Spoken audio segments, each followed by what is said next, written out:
Happy Sunday, good নুন friends. সবাই কেমন আছো? আশা করি সবাই ভালো আছো, আমিও ভালো আছি। একটা নতুন ভিডিও নিয়ে এসেছি আজকে দুপুরবেলা, এখন বাজে 2:30। আজকে রান্না হয়েছে বাটা মাছের ওই ঝোল ঝাল যেটা বলবে সেটাই হয়েছে। আর হয়েছে আর করবো ওই করলার বড়া, করলাটা এখানে রয়েছে, আর গন্ধরাজ লেবু, আর হয়েছে দেখাই তোমাদের,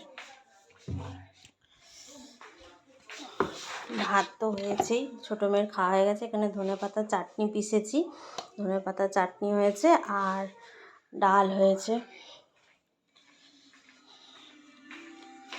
এই যে ডাল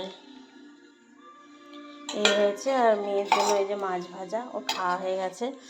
মেয়ে এখন দেখো কি করছে, মেয়ে ঘট জমিয়েছিল, সে ঘট ভরে গেছে, ভরে গিয়ে এখন মেয়ে কি করছে দেখো। কি করছিস নানা? এই পয়সাগুলো আলাদা করছি। এখানে 5 টাকা আছে, 2 টাকা আছে, 10 টাকা আছে। মেয়ে এখন অনেক বড় লোক হয়ে গেছে। অনেক বড় লোক। তো চলো, এই যে 3 টাকা। আমাদের শর্ট ভিডিওগুলো যদি ভালো লেগে থাকে লাইক কমেন্ট কমেন্ট, আর শেয়ার আর সাবস্ক্রাইব। চলো টাটা, বাই বাই।